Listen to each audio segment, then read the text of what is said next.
বন্ধুরা, আজ আমি উপেন্দ্র কিশোর রায়চৌধুরীর লেখা শিয়াল পণ্ডিত গল্পটি শোনাচ্ছি। কুমির দেখলে সে শিয়ালের সঙ্গে কিছুতেই পেরে উঠছে না।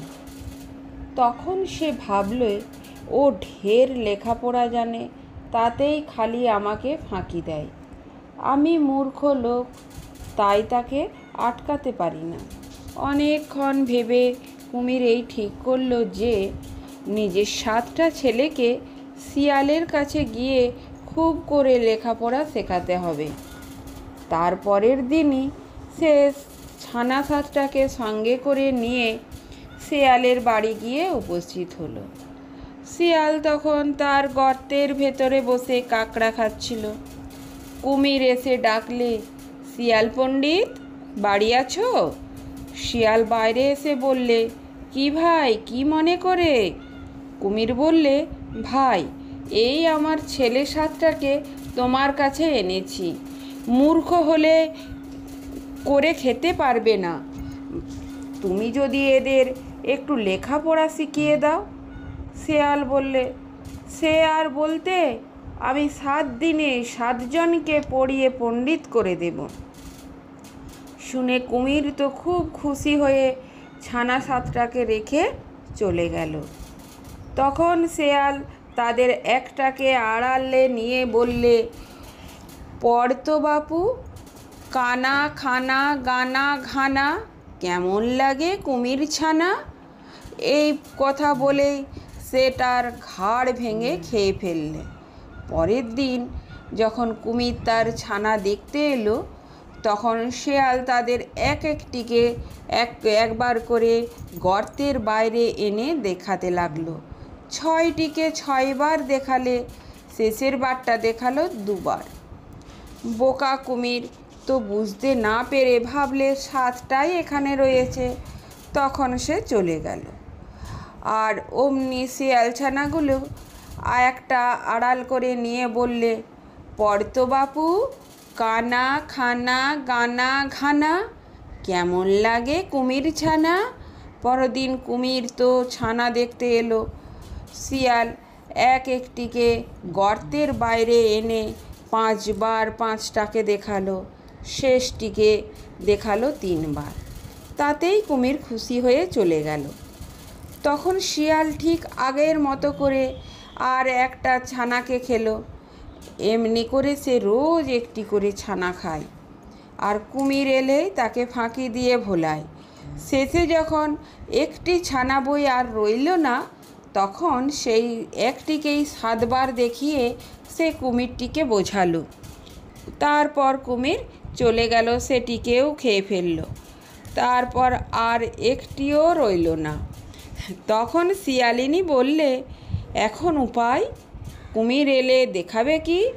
ছানা না পেলে তো অমনি আমাদের ধরে খাবে। শিয়াল বলল, আমাদের পেলে তো ধরে খাবে।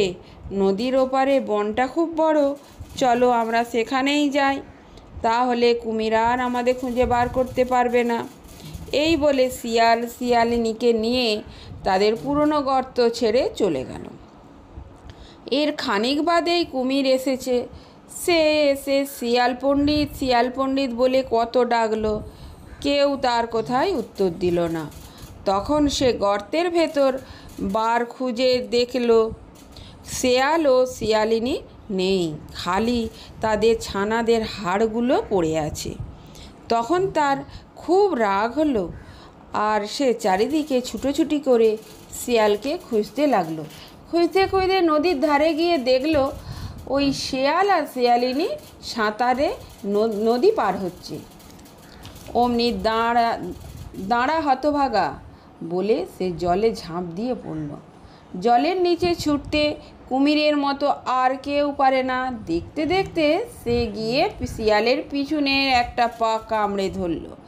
শিয়াল সবে তার সামনের 2 পা ডাঙায় তুলেছে, শিয়ালি তার আগেই উঠে গিয়েছিল। কুমির এসে শিয়ালের পা ধরতে সে শিয়ালিনীকে ডেকে বললে, শিয়ালিনী শিয়ালিনী, আমার লাঠি গাছা ধরে কে টানাটানি করছে? লাঠিটাই বা নিয়ে যাই। এ কথা শুনেই কুমির ভাবলে, তাই তো, পা ধরতে গিয়ে লাঠি ধরে ফেলেছি, শীঘ্রই লাঠি ছেড়ে পা ধরি। এই ভেবেই যেই সে শিয়ালের পা ছেড়ে দিয়েছে, অমনি শিয়াল এক লাফে ডাঙায় উঠে গিয়েছে। উঠেই ভোঁ করে দো ছুট, তারপর বনের ভেতরে ঢুকে পড়ল আর তার সাধ্য তাকে ধরে। তারপর থেকেই কুমির কেবলই শিয়ালকে খুঁজে বেড়ায়, কিন্তু শিয়াল বড্ড চালাক, তাই তাকে ধরতে পারে না। তখন সে অনেক ভেবে এক ফন্দি করল। কুমির একদিন চড়াই গিয়ে হাত পা ছড়িয়ে মোড়ার মতো পড়ে রইল। তারপর থেকে কুমির কেবলই শিয়ালকে খুঁজে বেড়ায়, কিন্তু শিয়াল বড্ড চালাক, তাই তাকে ধরতে পারে না। তখন সে অনেক ভেবে এক ফন্দি করল। কুমির একদিন চড়াই গিয়ে হাত পা ছড়িয়ে মোড়ার মতো পড়ে রইল। তারপর শিয়াল আর শিয়ালিনী কচ্ছপ খেতে এসে দেখলো কুমির কেমন হয়ে পড়ে আছে। তখন শিয়ালিনী বললে, মরে গেছে, চলো খাই গে। শিয়াল বললে, বস একটু দেখে নি।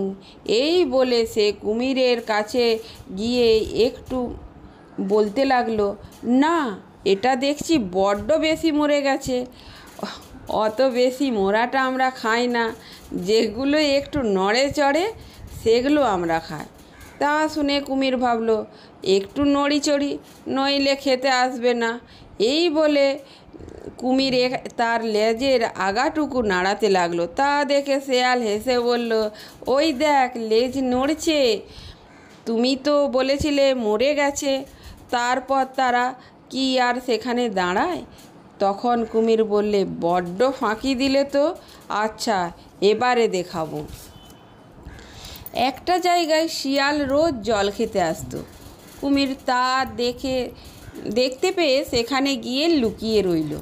ভাবল শিয়াল জল খেতে এলেই ধরে খাবে। সেদিন শিয়াল এসে দেখল সেখানে একটাও মাছ নেই। অন্যদিন ঢের মাছ চলাফেরা করে। শিয়াল ভাবল, ভালো রে ভালো, সব মাছ গেল কোথায়? বুঝেছি, এখানে কুমির আছে।